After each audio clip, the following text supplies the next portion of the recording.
আমি ডাকছে ফিলিস্তিন কেন? আচ্ছা, এখান থেকে ফিলিস্তিন ডাকছে কেন, এটা প্রশ্ন আপনার? আচ্ছা আচ্ছা, সব তো আর এক মাহফিলে গাওয়া যায় না। আর কিছু আছে কানে কানে কানে লাগায় শোনা, মাইকে না বলা, এগুলি বুঝে বুঝে বলবো। আল কোরআনের কাব্যানুবাদ সম্পর্কে দুটো কথা বলতেছি। আমার হাতে যে গ্রন্থ, এটার নাম হচ্ছে আল কোরআনের কাব্যানুবাদ। আল কোরআনের কাব্যানুবাদ, পবিত্র কোরআনুল কারীমের কবিতার মাধ্যমে অনুবাদ। বলেন সুবহানাল্লাহ। কোরআনের বয়স আমরা কল্পনা করতে পারবো না। কোরআন এত পুরান জিনিস। বাল হুয়া কোরআনুম মাজিদ ফি লাওহিল মাহফুজ। আল্লাহ বলেন এটা হলো কোরআন মাজিদ, এটা লৌহে মাহফুজে সংরক্ষিত। কিন্তু দুনিয়াতে নাজিল হওয়ার বয়স 1500 বছর প্রায়, ঠিক কিনা বলেন? হেরা গুহা থেকে ইকরা এই শব্দটার মাধ্যমে কোরআন নাজিল শুরু হয়েছে, তারপর কমপ্লিট হয়েছে। সেই কমপ্লিট কোরআন আমাদের কাছে আছে। বলেন আলহামদুলিল্লাহ। এই কোরআন নাজিল হওয়ার পর থেকে আজ পর্যন্ত 1500 বছর পৃথিবীর ইতিহাস বলেন আর কোরআনের ইতিহাস বলেন, এই সময়কালের মধ্যে পৃথিবীর বিভিন্ন দেশে বিভিন্ন ভাষায় কোরআনের অনুবাদ এবং তাফসীর রচিত হয়েছে। বলেন আলহামদুলিল্লাহ।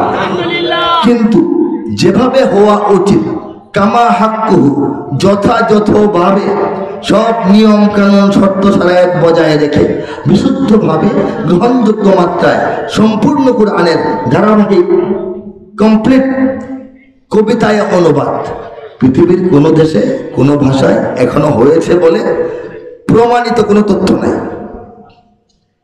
অনেকের চেষ্টা আছে, অনুবাদ বিশুদ্ধ, সাহিত্যমান হয় নাই, কাব্য হয় নাই। কাব্য খুব ঠিকঠাক, অনুবাদ বিশুদ্ধ হয় নাই। হইতে পারে না? মহান রব্বুল আলামিন তার অপার কৃপায় তার এই নগণ্য বান্দার হাতে সম্পূর্ণ কোরআনের বাংলা ভাষায় কবিতার অনুবাদ করিয়ে নিয়েছেন। এক পৃষ্ঠা শুনবেন? একটা শুনবেন না? এইটা করতে গিয়ে যেসব দিক খেয়াল রাখতে হয়েছে উলামায়ে কেরামের জন্য বলতেছি, আপনারা শোনেন। যেহেতু কাব্যানুবাদ, যেহেতু কবিতায় অনুবাদ, কাব্যের মান ঠিক রাখতে হয়েছে, সাহিত্যের মান ঠিক রাখতে হয়েছে, ছন্দ অন্ত তাল লয় ঠিক রাখতে হয়েছে, ভাষার মান ঠিক রাখতে হয়েছে। আরবি থেকে বাংলা বানানোর যে পদ্ধতি, ভাষান্তরিত করার, এটা ঠিক রাখতে হয়েছে। সব আরবি তো আর কোরআনের মতো না, কোরআন তো আর সব আরবির মতো না। সেই কোরআন যেহেতু আল্লাহর কালাম, আল্লাহর কালামের মানির অনুবাদ করার যে বিশেষ কৌশল এবং নীতিমালা, সেটা ফলো করতে হয়েছে। সেটার যে মহত্ব, গুরুত্ব, বড়ত্ব, উচ্চতা, তাৎপর্য, আভিজাত্য এবং এটার যে ভাবমূর্তি, এটাকে অক্ষুণ্ণ রাখতে হয়েছে। সব কিছু মিলিয়ে শুরু থেকে শেষ পর্যন্ত 114 সূরা, 6000-এর অধিক আয়াত, এগুলি ধারাবাহিকভাবে আয়াত টু আয়াত ভাব নিয়ে নিজের মতো লিখে ফেললাম এরকম না, মূল অনুবাদ যা আছে তা এইভাবে রব্বুল আলামিন সম্পূর্ণ কোরআনটা রচনা করিয়েছে এই অধম বান্দার হাত দিয়ে। আমি একটা বিষয় শোনাচ্ছি। আউযু বিল্লাহি মিনাশ শাইতানির রাজীম। বিসমিল্লাহির রহমানির রহিম। আশ্রয় চাহি আল্লাহর, যেন শয়তান দূরে রয়। শুরু করিলাম আল্লাহর নামে, দয়ালু করুণাময়। আমি সূরা রহমানের শেষ পৃষ্ঠা শোনাচ্ছি আপনাদেরকে, দীর্ঘ সময় নেব না। কান্নাহুন্নাল ইয়াকুতু ওয়াল মারজান ফাবিআইয়ি আলাই রাব্বিকুমা তুকাযযিবান হাল জাযাউল ইহসানি ইল্লাল ইহসান ফাবিআইয়ি আলাই রাব্বিকুমা তুকাযযিবান ومن دونهما جنتان فبأي آلاء ربكما تكذبان তেলাওয়াত আর করছি না, তরজমা পেশ করছি। পদ্মরাগ ও প্রবালের মতো ওহারা দীপ্যমান ইয়াকুত ওয়াল মারজান, পদ্মরাগ ও প্রবালের মতো হারা দীপ্যমান, তবে তোমাদের প্রতিপালকের মানিবে না কোন দান। ফাবি আইয়ি আলাই রাব্বিকুমা তুকাজ্জিবান, তোমাদের রবের তবে বা অতঃপর তোমাদের রবের কোন নিয়ামত, কোন সাহায্য, কোন দানটা তোমরা অস্বীকার করবে, মানবে না। ফাবি আইয়ি আলাই রাব্বিকুমা তুকাজ্জিবান, তবে তোমাদের, তাহলে, তবে অর্থ কি তাহলে, তথাপি, তদুপরি, যাই বলেন তা সত্ত্বেও, এত সত্ত্বেও, হ্যাঁ, তথাপি, তদুপরি, তবে, এত সত্ত্বেও, তাহলে, সবই বলতে পারেন। এই যে আল্লাহ এগুলি দিলেন, তাহলে তুমি কোন কারণে, বুঝেন না? তবে তোমাদের প্রতিপালকের মানিবে না কোন দান। উত্তম কাজে উত্তম ছাড়া কিবা হবে প্রতিদান, তবে তোমাদের প্রতিপালকের মানিবে না কোন দান। এ দুটি ছাড়াও সেখানে রয়েছে আরো দুটি উদ্যান, তবে তোমাদের প্রতিপালকের মানিবে না কোন দান। উদ্যান দুটি কৃষ্ণাভ ঘন সবুজ দৃশ্যমান, তবে তোমাদের প্রতিপালকের মানিবে না কোন দান। দুটি উদ্যানে রবে চঞ্চলা ঝর্ণা প্রবহমান, তবে তোমাদের প্রতিপালকের মানিবে না কোন দান। তাতে ফলমূল খেজুর আনার থাকিবে বিদ্যমান, ফিহিমা ফাকিহাতুন ওয়া নাখলুন ওয়া রুম্মান, তাতে ফলমূল খেজুর আনার থাকিবে বিদ্যমান, তবে তোমাদের প্রতিপালকের মানিবে না কোন দান। সুশীলা রূপসী রমণী কুলের সেখানে অবস্থান, তবে তোমাদের প্রতিপালকের মানিবে না কোন দান। আর সে হুরেরা স্বর্গ তাবতে রবে অপেক্ষমান, তবে তোমাদের প্রতিপালকের মানিবে না কোন দান। তাহাদের আগে না ছুঁয়েছে জিন, না ছুঁয়েছে ইনসান। লাম ইয়াতমিসহুন্নাল ইনস ক্বাবলাহুম ওয়ালা জান,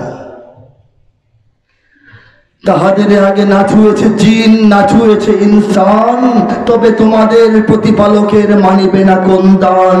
সবুজ ও সুন্দর গালিচায় বসিবে দিয়ে হেলান, তবে তোমাদের প্রতিপালকের মানিবে না কোন দান।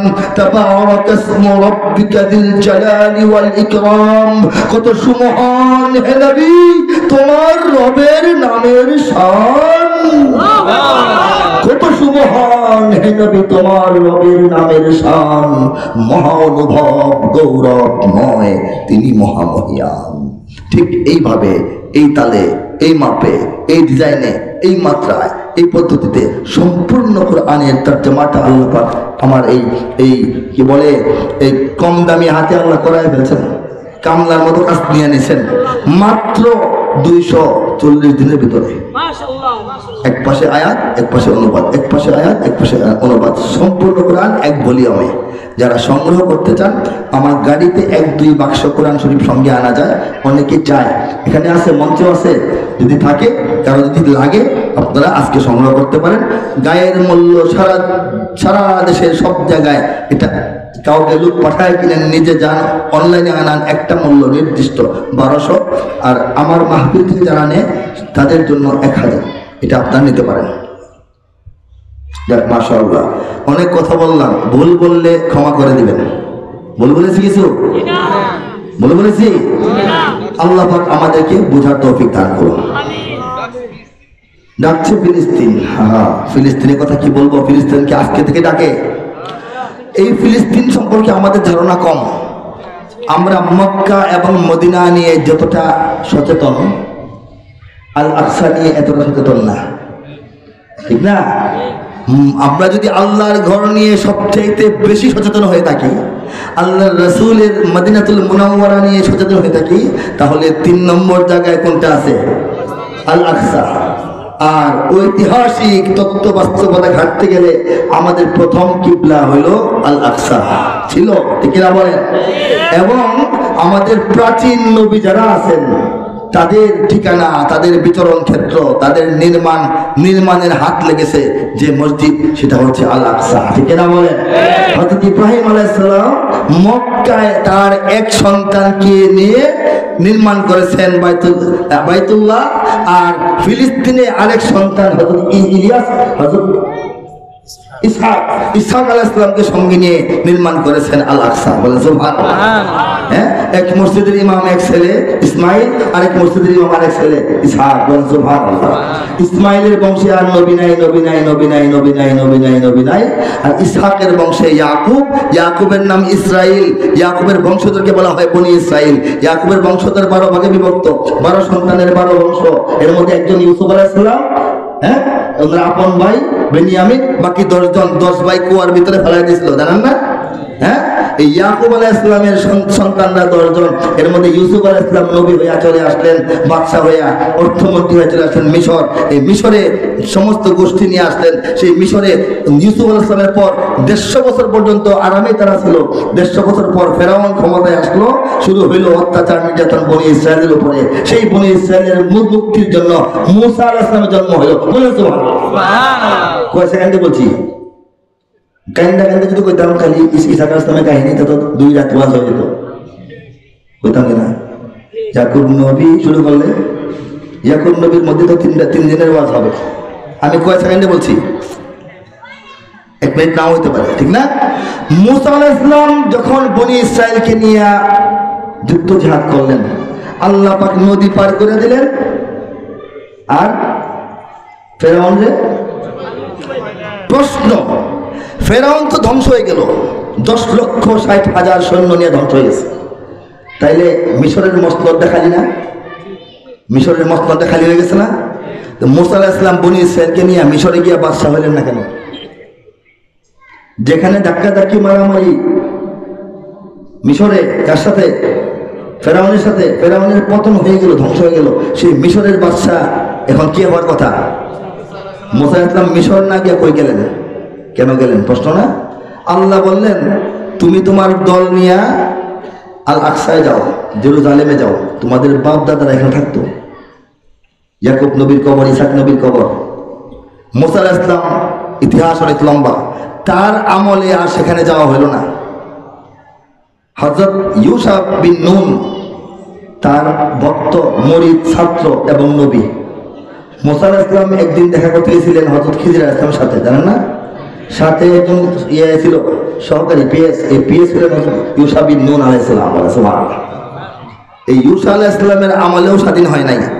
এরপরে হযরত শিমুয়েল আলাইহিস সালাম, শিমুয়েল বলা হয়, শিমুয়েল আলাইহিস সালামের নেতৃত্বে একটা যুদ্ধ প্রস্তুত হইল জেরুজালেম স্বাধীন করার জন্য। তখন জেরুজালেম জালুত নামের এক বাদশার দখলে, যাকে বলা হয় জুলিয়েট। তার বিপক্ষে লড়াই করার জন্য নবীর যে বাহিনী, এই বাহিনীর একজন সেনাপতি আল্লাহ বানায় দিলেন তালুত। বলে সুবহানাল্লাহ। জালুত আর তালুতের যুদ্ধ শুরু হয়ে গেল আল আকসা মুক্ত করার জন্য। সেখানে জালুতের বাহিনীর 3 লক্ষ সৈন্য, তালুতের বাহিনীর 313 জন। সম্ভব? আল্লাহ চাইলে। তখন এই বাহিনীর মধ্যে, তালুতের বাহিনীর মধ্যে একটা ছেলে বয়স 9 বা 11 বা বড় জোর 20 পর্যন্ত বলা হয়। তবে মুহাক্কিকিনরা বলেন এটা 9, 11 পারও বেশি হবে না। তাকে যোদ্ধা মনে করা হয় না। যোদ্ধা মনে করা হলে তো মাইরে দিত। একটা ছোট মানুষ যদি যুদ্ধের মধ্যে দৌড়াদৌড়ি করে, তাকে নাও মারতে পারে, ছোট মানুষ, ঠিক না? এই একটা ছোট মানুষ সৈনিক নবীর দলে। এই সৈনিক কি করলো? 3 লক্ষ সৈন্যের যে বাদশা, হাতড়ি পিঠে বসা জালুত, জুলিয়েট, সম্রাট জুলিয়েট, তার কাছাকাছি চলে গেল। সিপাসাপাতে গেছে গিয়া ঠেঙ্গে তলে দেয়, বুঝলেন না? সেখানে গিয়ে সে একটা গুলতি আছে না, গুলতি কেমন ছিল জানি না, আমরা তো এভাবে মারি। একটা গুলতি দিয়ে সে ছোট্ট পাথর মারলো এই বাদশা বরাবর। এই জুলিয়েট সম্রাটের চোখ দিয়ে মগজ পথ ঢুকে গেল। বাদশা যখন ঠাস করে পড়ে গেছে, তখন 3 লক্ষ সৈন্য বাড়িতে চলে গেছে। বুঝছে না? 313 জনের বিজয়। এই 313 আদলেই পরবর্তীতে বদর যুদ্ধে 313 জন নবীর সঙ্গে টিকেছে, বাকিরা ভেগে চলে গেছে মুনাফিকরা, ঠিক না বলেন? আর এই যে গোলাইন মারছিল একটা গুলতি, এই গুলতির সুন্নত এখনো আমাদের ফিলিস্তিনের তরুণরা আদায় করতেছে। কোথায়? আল আকসা বিজয়ের জন্যই গুলতি মারা হয়েছিল। হ্যাঁ, তারা গুলতি মারতেছে, আল্লাহ মারাইতেছে। তখন এই যে ছোট্ট তরুণ, তার গুলিতে সম্রাট জুলিয়েট নিহত হইল। এই আল আকসা সহ জেরুজালেম বিজয়ের পর তারে এটার গভর্নর বানায় দেওয়া হইল। ছোট বাচ্চা সেই এটার গভর্নর। সে তো বিরাট কাম করছে, ঠিক না বলেন? উনি এটা রাজা বাদশাহ হয়ে গেলেন, গভর্নর হয়ে গেলেন। আল্লাহ তাকে 40 বছর বয়সে নবী বানায় দিলেন, তিনি হযরত দাউদ আলাইহিস সালাম। এই বাচ্চাটার নাম কি? দাউদের পুত্র সুলাইমান। সুলাইমান আলাইহিস সালাম সেই আল আকসাকে আরেকবার সুন্দর ঠিকঠাক করলেন, চলটা মলটা ফালাইয়া দিয়ে আর রং করে আবার নতুন করে সাজাইয়া বাড়াইলেন জিনদের সাহায্যে। শোনেন নাই? হ্যাঁ, এই আল আকসা হযরত ওমর বিজয় করেছেন। এই আল আকসা পরবর্তীতে সালাহুদ্দিন আইয়ুবী বিজয় করেছেন। ডাকছে আরাকান, ডাকছে ফিলিস্তিনরা, অনেক পুরনো ডাক। এই ফিলিস্তিনকে জয় করার জন্য যুগে যুগে যুগে নবীদের যুদ্ধ, সাহাবাদের যুদ্ধ হয়েছে। সেই যুদ্ধের ধারাবাহিকতায় এখনো যুদ্ধ চলতেছে। এখন এই সবটা কাহিনী যদি বলতাম মজাই পাইতেন, এটা লম্বা ইতিহাস, আজকে গেলাম না, ঠিক কিনা বলেন? আমি এখন ডাকছে ফিলিস্তিন সঙ্গীত থেকে প্রথম কয়েকটা লাইন আপনাদেরকে শোনানোর চেষ্টা করছি। আল্লাহু আকবার। মুসলমানের প্রথম কিবলা তৃতীয় তীর্থঘর, মুসলমানের প্রথম কিবলা তৃতীয় তীর্থঘর, শত বাধা তবু সেখানেই বাধা আমাদের অন্তর, শত বাধা তবু সেখানেই বাধা আমাদের অন্তর।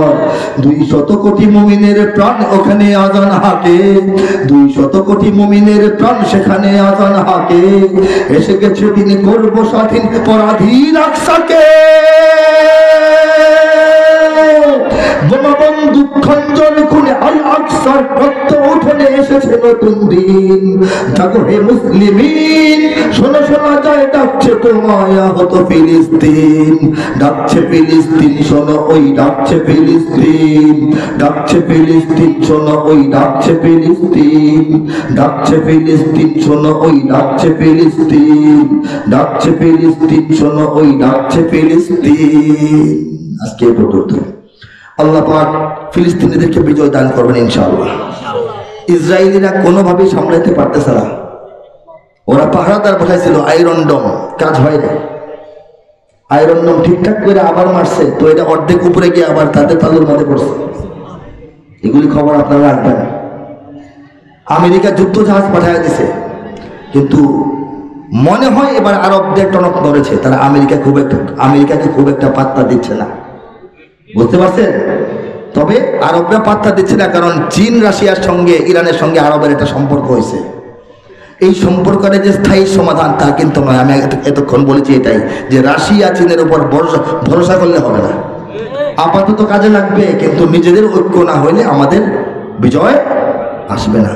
আল্লাহ পাক আমাদের বিজয়ের ফয়সালা দান করুন, আমাদের মধ্যে মুসলমানদের ঐক্যের ফয়সালা করে দিন, এবং সারা দুনিয়ার মজলুমদেরকে আল্লাহ পাক বিজয় দান করুন, জালিমদেরকে হেদায়েত দান করুন অথবা ধ্বংস করে দিন। আল্লাহুম্মা শাত্তিত শামলাহুম, আল্লাহুম্মা ফাররিক জামাহুম, আল্লাহুম্মা নাক্কিস রুহুসাহুম, আল্লাহুম্মা জালজিল আকদামাহুম, আল্লাহুম্মা আলকি ফি কুলুবিহিম রূহ। হে আল্লাহ, কাফেরদের অন্তরের মধ্যে ডর ঢুকায় দাও। তাদের অন্তরে আল্লাহ ডর ঢুকায় দিয়েছে, বলেন সুবহানাল্লাহ। وآخر دعوانا أن الحمد لله رب العالمين والصلاة والسلام على سيد المرسلين. السلام عليكم ورحمة الله وبركاته.